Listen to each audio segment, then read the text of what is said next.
स्वयंपाकात स्वादाची जान, डीएम मसाले तुमच्या घराची शान. छत्रपती शासन महिला गृह उद्योग कबनूर इचलकरंजी घेऊन येत आहेत अस्सल परंपरेची मराठमोळी चव म्हणजेच डीएम मसाले. मटन मसाला, चिकन मसाला, धणे पावडर, गरम मसाला, बिर्याणी मसाला, तिखट चवदार मसाले आणि चटणी म्हणजेच डीएम मसाले.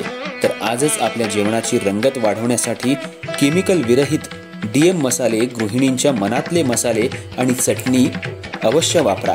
डीएम मसाले महिला बचत गटाद्वारे करणारे स्वच्छ माफक दरामध्ये म्हणजेच डीएम मसाले. संपर्क दिव्याताई मगदूम, मोबाईल 91 30 80 22 55.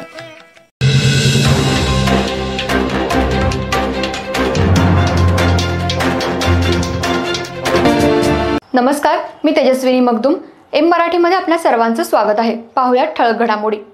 इचलकरंजी शहरातल्या पंचगंगा नदीच्या पाणी पातळीत सतत वाढ होतीये. पंचगंगा नदीनं इशारा पातळी ओलांडली असून सध्या 69 फुटांवरून ती वाहत असून नदीची धोका पातळी 71 फुटांची आहे. कालपासून पावसानं विश्रांती घेतली असली तरी सातत्यानं पाण्याच्या पातळीत वाढ होत असून नागरिकांना स्थलांतरित करण्याचं काम प्रशासनाकडून केलं जात आहे. राधानगरी आणि कोयना धरण पूर्ण क्षमतेनं भरल्यानं मोठ्या प्रमाणावर विसर्ग सुरू आहे. या धरणांमधून होणारा पाण्याचा विसर्ग थेट पंचगंगा नदीत येत असल्यानं नदीची पातळी झपाट्यानं वाढत आहे. सध्या इचलकरंजी शहरातल्या नदीकाठच्या नागरी वस्तीत पाणी शिरलं असून प्रशासनाने योग्य ती खबरदारी घेतली आहे. नदीकाठच्या परिसरात प्रशासनानं गस्त वाढवली असून आपत्ती व्यवस्थापनाचे कर्मचारी सतत परिस्थितीवर लक्ष ठेवून आहेत.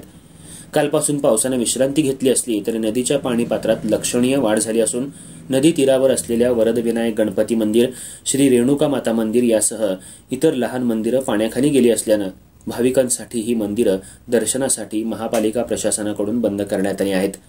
त्याचबरोबर पंचगंगा स्मशानभूमीमध्ये देखील पुराचं पाणी शिरल्यानं नागरिकांना अंत्यविधीसाठी शहापूर इथल्या स्मशानभूमीमध्ये सोय करण्यात आली आहे.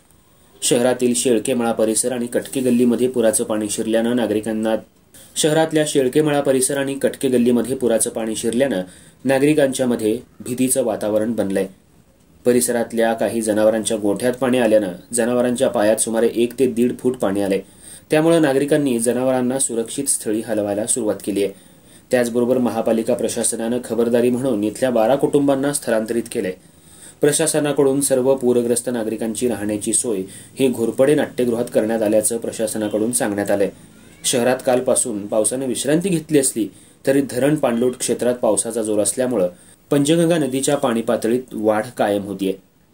प्रशासनाकडून नागरिकांना सतर्क राहण्याचं आवाहन करण्यात आलं असून कोणताही अनुचित प्रकार घडू नये यासाठी महापालिका प्रशासनानं खबरदारीचा उपाय म्हणून आपत्ती व्यवस्थापन पथकाचे जवान पंचगंगा नदी काठावर तैनात केले आहेत.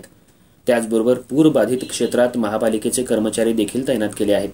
सध्या पंचगंगा नदी 69 फुटांवरून वाहत असून पंचगंगेनं इशारा पातळी ओलांडली आहे तर धोका पातळी 71 फुटांची आहे.